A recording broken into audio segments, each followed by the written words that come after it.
Knights, hearken. I know a lot of people are hype about the DNF IP due to DNF Duel, and if you're planning on giving the original game a shot, then hear me out first. Due to a quality of life patch that we got recently, new players have been directly affected by a significant nerf to the early gearing progression at the end game. Two farming dungeons used to get your preliminary gear sets have had their material drop rates and entry count severely nerfed in comparison to how us veterans have enjoyed the level 100 cap for the past year and a half, which is why I felt compelled to make this video. What this means for you is that you've got to be even more ready for this portion of the game than ever before. That's what this video is going to be. A guide to get you past the very early stages of gearing so that you can enjoy level 100 cap in earnest. That being said, it's a weird time to be investing into DFO because we just heard news of level 110 cap releasing in Korea, and we are something like 6 months behind them in terms of updates, so I'm not sure how long this video will even be relevant. Regardless, I'm just trying to prepare you for what's to come if you're in any way interested. Trust me, there is plenty that you can do to prepare even before the level cap increase comes out. So without further ado, let's go. First things first, I have a detailed 3-part video guide series that explains the gearing progression path in 100 cap. Although we've gotten many new things since I made it, it's still mostly relevant today. If you're completely clueless on this game's endgame, then I suggest that you check out that video series after this video. But one of the first things that I explain in that series is that as a new player, you'll need to farm yourself a level 100 unique set. The gear's power is serviceable for doing most content up to level 95. However, it isn't really strong enough to do any actual level 100 content or raids. Instead, you'll then have to use your level 100 unique set to eventually farm yourself a far stronger and useful set known as your level 100 legendary set in a dungeon region we now know as threes. From there, the game opens up and then you can do a lot of various things, most important of which is getting a level 100 epic set from farming hell modes. Once you get strong epic set, then you'll finally be ready to participate in this game's endgame content. The event for the new Spectre character has effectively bypassed this portion of gearing altogether, giving you a nice dungeon to farm epics in directly. If you're not an event character, however, well, you're gonna have to take this route and do it the normal way. So let's embark on this route, shall we? So I am not here to discuss the details about what changes were made to these dungeons, because I hardly think a new player really cares. That's a debate that I can have with Newbies and dissenting veterans of the game. Instead, I'm just going to show you what to expect with your grind using some tables that clearly lay out what an expected timeline is for you. The Get Unique set, the very first set that you must get as a newbie, will take you about 14 days of grinding, and the Legendary set will take you about 46 if you were to buy all the pieces from the NPCs. Now I know that sounds super bad. I mean, that's 2 months if you do them consecutively. But keep in mind a few things.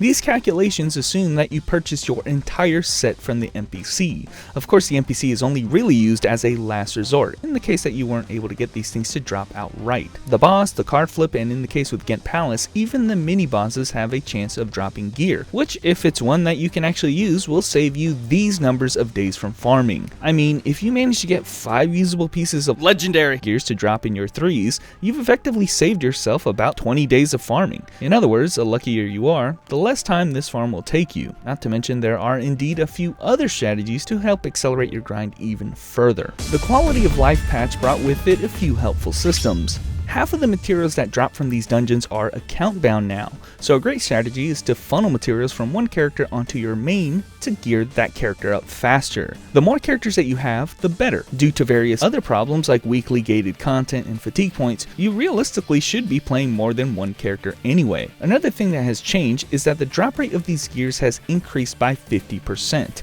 In fact, due to how they implemented this update, I actually believe the drop rate was increased much higher than 50%. Theoretically, something potentially as high as 150%, but without the data, I can't prove it. But suffice it to say, you should be getting drops more often, which again, every drop you get is shaving off days from your full time that you need to farm. There are some other features in the game related directly to these two sets as well. Shout out to the guildies Thedge, Nordy, and Blast for reminding me of everything that we've got. Each dungeon region has a quest that gives you one piece for free for doing 20 and 10 runs respectively. The caveat being that you can't select your weapon out of this box, which is the single strongest piece that you should prioritize. In the mileage shop, we have access to this pouch here. Inside it, it has a random chance of dropping a random amount of the items that you need for Ghent Palace or 3s. This can get super expensive however, so I'd only really suggest this as a last resort if you're close to some milestone. There are a couple things pertaining to the Explorer Club.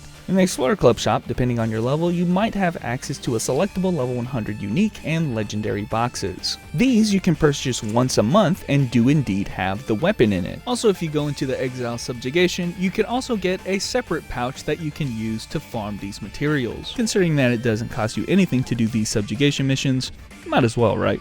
And lastly, you can get the legendary materials from a weekly dungeon known as the Night of Revelation. You can enter here 6 times a week, and among the items that you can get in here, one of them is the Extinction Crystal, which you need for the legendary gear, and if you were diligent, you can get a bunch of materials out of it. The only issue that I should bring up with this strategy is that this dungeon is very hard for new players, because if you don't have a squad of 3 other decently geared characters, you're going to be stuck using the NPC characters instead, who are astronomically weak. That being said, they theoretically can complete the dungeon, it's just going to be slow as hell. But since there is no time limit and you only need to do 6 runs a week, it is an option if you're diligent enough. I'll leave you with one last pro tip. If you're going to be buying your legendary gear from the NPC, one strategy that people do for their weapon, armor, and accessory pieces is to wait for a day that gear from the shop is of the exceptional or superior quality. Since these qualities change daily and those particular slots give you more elemental damage the higher the quality, it's not a bad strategy to optimize the gear you get by being mindful of when you purchase it. And that, guys, is all I really wanted to discuss about the changes. I know some of you guys probably expected this video to be much different, but after much deliberation, I think it's more beneficial to be constructive rather than destructive. I know I rant, I know I criticize, I know I'm rough to some, but it all comes with being truly passionate about this game. I may be a knight, but I am not a white knight. Neopal, I shouldn't have to make a video like this just to try to introduce people to this great game. But I've said too much already, so knights, Merry Christmas, and of course, BEGONE.